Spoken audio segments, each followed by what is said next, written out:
بسم الله الرحمن الرحيم. نستضيف اليوم معنا الأستاذ القصابة يوسف، رئيس الجمعية الرباطية الحلاقة والتجميل بلا حدود. أولا ترحبوا بك.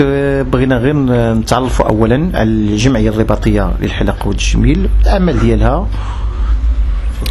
بالنسبة للجمعية الرباطية للحلاقة والتجميل فهي احترافية من الجانب المهني، ولها جوانب أخرى مثل المسائل الاجتماعية والمجالات الفنية والثقافية مثل جميع الجمعيات، غير أنها كتحث دائما وكتخصص فيما هو مهني في جميع المسائل، سواء لا كانت غادي تقدم أعمال اجتماعية فكتحاول توظفها في المجال ديال الحلاقة، مثلا المستشفيات وكتزور الناس اللي مرض ويمكن لهم تعطيهم مساعدة في الجانب ديال الحلاقة، في الجانب الآخر ديال النظافة أو ديال التجميل أو لي مساج أو بزاف ديال الحوايج.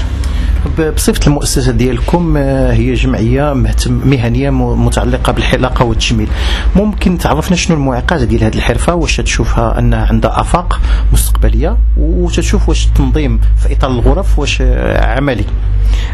بالنسبة للمشاكل اللي كان تواجدوها حاليا، وهي ما كاينش واحد الحقوق بالنسبة للحرفي، لأنه هو أصلا ما تعرفش أشنو هما الحقوق ديالو. مثلا كاين عندنا لا سنساس، هي الضمان الاجتماعي، صندوق الضمان الاجتماعي، هو ما عندوش واحد التوعية أنه خصو يمشي يدير صندوق الضمان الاجتماعي، وكذلك ما تيفكرش أنه في التغطية الصحية ديالو بواحد الشكل مستمر. يعني هذا هو اللي كنلقاو حنا مع الناس المهنيين، انه ما تيفكرش للمستقبل، تيفكر غير الوقيته اللي فيه. وهذا المجال بطبيعه الحال راه تطور في انحاء العالم كامل، حنا كنشوفوا في اوروبا راه ولا تبارك الله صنع به ممتاز، وكذلك في الدول العربيه، وحنا في المغرب راه تبارك الله صنع به، راه بدينا واحد الخطوات كبيره وغادي للقدام. عندنا المشكل اللي عندنا هو هذه المساله ديال التوعيه والتحسيس ديال الحلاقين، لان خصهم يكونوا يفكروا للمستقبل.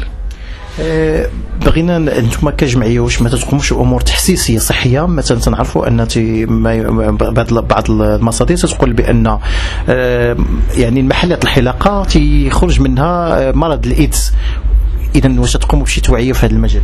بالنسبه لهذا المجال حنايا ماشي غير الايدز بوحدو اللي يمكن له يتنقل، وانما كاين يتنقل بزاف ديال الامراض المعديه. فلهذا حنا كنحاولوا بالمسائل التحسيسيه انه يكون اول حاجه الالات ديالنا وهو التعقيم، والتعقيم عنده بزاف ديال الانواع، مثلا هذوك الالات ديال التعقيم، كذلك مواد اللي كتكون خاصه للتعقيم، كذلك الى كان هاد المسائل ديال النظافه والتعقيم. فاول واحد كيمكن له ينجو وهو مستعمل هاد الالات. عاد كنشوفوا الزبون، يعني هو خصو يشوف راسو ويشوف الزبون، لان ما يقولش لا انا راه غير الزبون يمكن لي انني نتغاضى على داك الشيء ولا لا، ولكن راه حتى هو مصاب، هو في الدرجه الاولى. تنعلموا ان الجمعيه الرباطيه للحلاقه والتجميل ان نظمت مجموعه من اللقاءات من اجل تنظيم الحرفه. ممكن تقول لنا شنو الامور اللي تطالبوا بها باش تنظيم هذه الحرفه، باش كنت نعرفوا دابا الان ان اي واحد ممكن يحل محل الحلاقه؟ واش ما تشوفوش هذا الشيء فيه ضرر على هذه المهنه؟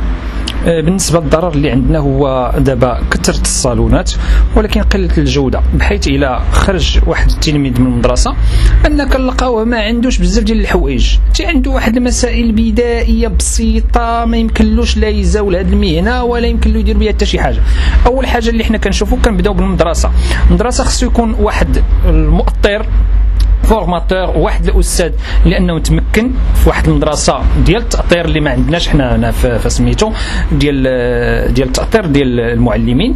كذلك تنشوفوا بانه الدبلوم اللي كيتعطى على سنه راه غير كافيه، خصو على الاقل عامين، لان المواد اللي كتدرس بالصحه يعني وبجميع المسائل الجوانب ديالها، وهذا في دول اخرى راه كتمشي من عامين حتى حتى الازيد، وعاد كيكون واحد دوره تكوينيه او ستاج او بزاف ديال الحوايج باش كيأهلوه انه يحل. فإلا استعمل هاد المراحل مر منها غادي يكون انه يقدر انه يحل بواحد السهوله وانه ما يوقعش في مشاكل. بغينا نعرفوا علاقة الجمعية الرباطية بالغرفات الصناعة التقليدية، واش كاين هناك عمل مشترك؟ واش أن تشوفوا يعني المستشار في الغرفة واش تيمثل لكم أحسن تمثيل؟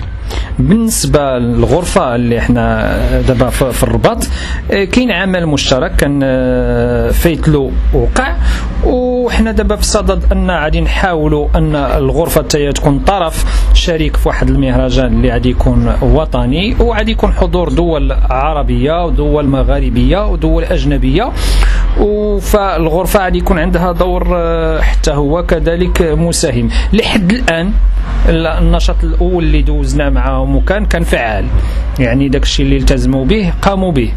وبالنسبة حاليا حنا كننتظروا بأن يكون واحد التجاوب. لحد الآن فقبل ما كانش واحد التجاوب، ولكن دابا حاليا كاين واحد التجاوب، ونتمنوا من الله أنه يكون واحد الاستمرارية. شكرا جزيلا. بغينا كلمة في الختام اللي ممكن تقدمها للمستمعين. بالنسبة للكلمة اللي كنقول بأنه الحلاقة والتجميل وهي نعمة من نعائم الله سبحانه وتعالى اللي ما كيمكن ليناش أن نتجاهلوها، وبأن الإنسان راه إلى يعني داها في الهندام ديالو، في الصحة ديالو، في المسائل ديالو، راه هو أحسن مظهر اللي يمكن له يخرج به، مشرف للبيت ديالو ولا الوطن ديالو ولا الجميع. نعم. شكرا. كان معنا الأستاذ يوسف بن قصابة رئيس الجمعية الرباطية للحلاقة والتجميل. شكرا جزيلا.